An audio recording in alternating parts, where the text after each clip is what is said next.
حضرت صدیق اکبر سے سیکھا، فاروق اعظم سے سیکھا، عثمان غنی سے سیکھا، علی مرتضیٰ سے سیکھا، سیدنا فاروق اعظم عمر بن خطاب رضی اللہ تعالیٰ عنہ نے خلیفہ ہونے کے بعد پوچھا، ابو بکر صدیق کے گھر پہ آ کر یہ بتائیے صبح اٹھنے کے بعد ابو بکر صدیق کیا کرتے تھے؟ اس راستے پہ چلے جاتے تھے۔ اچھا ٹھیک ہے، ہم بھی جائیں گے۔ حضرت فاروق اعظم پہنچے، دیکھا شہر کی آبادی کے باہر ایک بوڑھی عورت سن رسیدہ، لت پت، معذور، مجبور، اپاہج پڑی ہوئی ہے، آنکھوں سے اس کو نظر بھی نہیں آتا۔ اچھا سمجھ میں آ گئی بات، ابو بکر صدیق اس کو کھانا کھلانے کے لیے آتے ہیں۔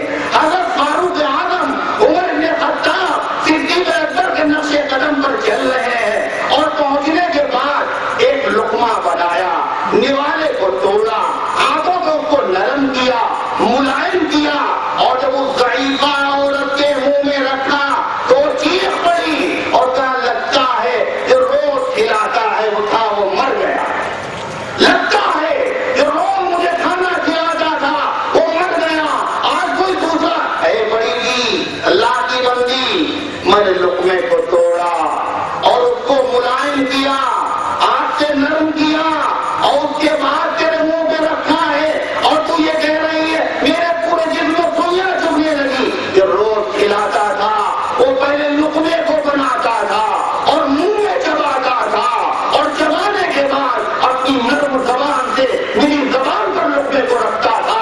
میرے بھائیوں، میرے عزیزوں، کس میں یہ مجال ہے اور کس میں یہ جرأت ہے اور کس میں یہ ہمت ہے جو ابو بکر صدیق کا مقابلہ کرے اور ابو بکر صدیق رضی اللہ تعالیٰ عنہ سے آگے بڑھنے کی کوشش کرے؟ میرے بھائیوں، میرے عزیزوں، وہ جن کو عمر بھر پائے نہیں عمر صدیق اکبر ہے، رہے ہم نے سبھی کو پا لیا تھا تیز گامی سے، رہے ہم نے سبھی کو پا لیا تھا تیز گامی سے، نہ پائے جن کو حضرت عمر صدیق اکبر ہے، ساری زندگی صدیق اکبر کے برابر کیوں؟ اب وہ حضرت فاروق اعظم ہے کون؟ اللہ کے پیغمبر علیہ السلام ہے، اور دیکھا رات کا وقت ہے، ماحول پر سکوت جاری ہے، فضا پہ خاموشی چھائی ہوئی ہے، آسمان پہ نظر ڈالی، تاروں سے بھرا ہوا آسمان، ام المومنین عائشہ صدیقۃ الکبریٰ سلام اللہ علیہا، ہو میرے ماں باپ قربا اس مقدس نام پر، ہو میرے ماں باپ قربا اس مقدس نام پر، عائشہ کے سینکڑوں احسان ہے اسلام پر۔ آقا کوئی ایسا بھی آپ کی امت میں ہے جس کی نیکیاں ان ستاروں کے برابر ہوں؟ کیلکولیٹر ایجاد ہو چکا ہے، کمپیوٹر ایجاد ہو چکا ہے، اربوں خربوں کا حساب ہو سکتا ہے، مگر آسمان کے ستاروں کو کوئی گن نہیں سکتا۔ آپ نے فرمایا ہاں عائشہ، میری امت میں فاروق اعظم کی نیکیاں ستاروں کے برابر ہے۔ کیا مطلب ہے؟ جس طرح ستاروں کو گنا نہیں جا سکتا، اس طرح فاروق اعظم کی نیکیوں کو شمار نہیں کیا جاتا۔ وہ فاروق اعظم کیا کہتے ہیں؟ ابو بکر میری ساری نیکیاں لے لے، صرف مجھے 2 نیکیاں دے دے، میں فائدے میں رہوں گا۔ ایک ہجرت کی رات کی نیکی اور ایک لیلۃ الغار کی نیکی، ایک دن کی نیکی، یوم الردہ، جب دشمنوں سے، مرتدین سے، باغیوں سے، دہشت گردوں سے انہوں نے مقابلہ کیا تھا، اور جس رات میں وہ اللہ کے پیغمبر علیہ السلام کو اپنے کاندھے پر بٹھا کر کے کہاں لائے تھے، غار طور تک لے کر کے آئے تھے۔ میرے بھائیوں، غار طور دیکھا نہیں؟ دیکھا؟ دیکھو تو ایمان تازہ ہو جائے اور پتہ چلے کہ صدیق اکبر ہے کون، ان کا مقام کیا ہے، اس سے بڑھ کر کوئی انداز وفا کیا ہوگا، حق تو یہ ہے، حق صدیق ادا کیا ہوگا۔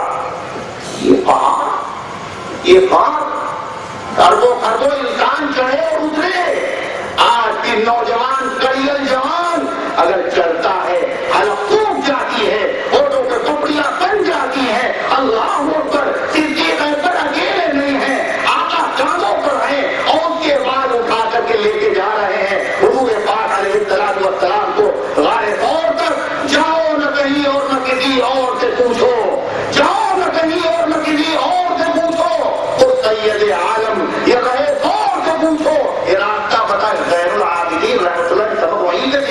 کسی نے پوچھا ابو بکر و عمر کا حضور پاک علیہ السلام کی زندگی میں درجہ کیا تھا؟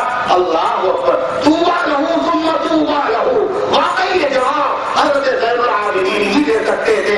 فرمایا منزلتہما الساعۃ، منزلتہما الساعۃ، اے سوال کرنے والے، آج قبر پاک میں جو صدیق اکبر اور فاروق اعظم کو نبی کریم علیہ السلام سے قربت اور نزدیکی حاصل ہے، یہی حیات مبارکہ میں ان کو مقام حاصل تھا، مرتبہ حاصل تھا، ان کو درجہ حاصل تھا، یہ ہے سیدنا حضرت زین العابدین رحمۃ اللہ علیہ۔ میرے بھائیوں، میرے عزیزوں، بات ناتمام ہے، مجھے آپ سے بہت ساری ضروری باتیں کرنا ہے، اور پہلے آنے کی کوشش کیجیے اور تنہا خود نہ آئیے، شاید کہ آپ کے ذریعے سے کسی اللہ تبارک و تعالیٰ کے بندے کی اصلاح ہو جائے، ہو سکتا ہے یہی مغفرت کا ذریعہ بن جائے۔ اللہ تبارک و تعالیٰ ان گزارشات کو قبول فرمائے، عمل کرنے کی توفیق عطا فرمائے۔ کل انشاءاللہ تبارک و تعالیٰ مزید تفصیلات، جو مضمون تشنا ہے اور بہت سارے اس کے سوالات ہیں، انشاءاللہ کل کی نشست میں عرض کیے جائیں گے۔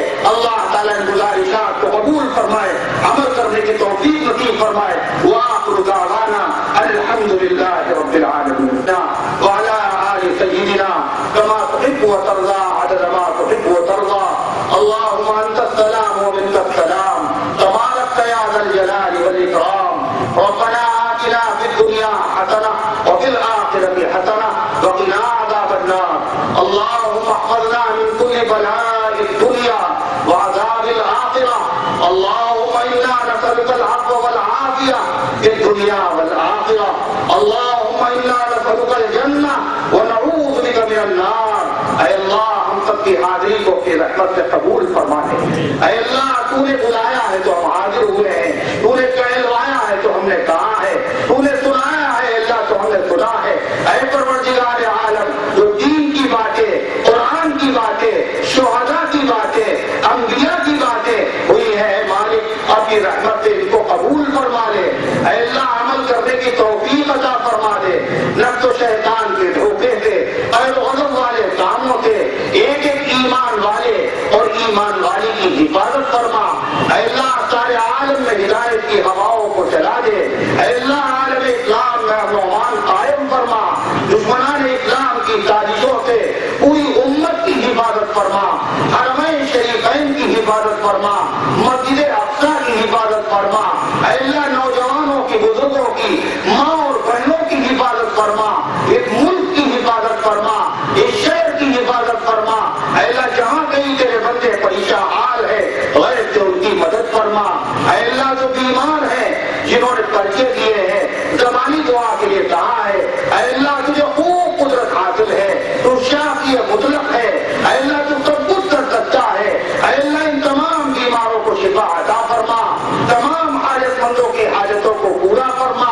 اے اللہ جو اولاد سے محروم ہے، صاحب اولاد بنا دے، جن کو رشتوں کی طلب ہے اچھے رشتے عطا فرما دے، جہاں ماں باپ کے درمیان میں زوجین میں ناچاکی ہے، اے اللہ محبت پیدا فرما دے۔ اے اللہ جو دنیا سے جا چکے ان سب کی مغفرت فرما، ہم سب کو اسلام پر زندہ رکھ، ایمان پر موت دے، ایمان والوں کے ساتھ حشر فرما۔ آمین یا رب العالمین وصلی اللہ علی النبی الکریم برحمتک یا ارحم الراحمین۔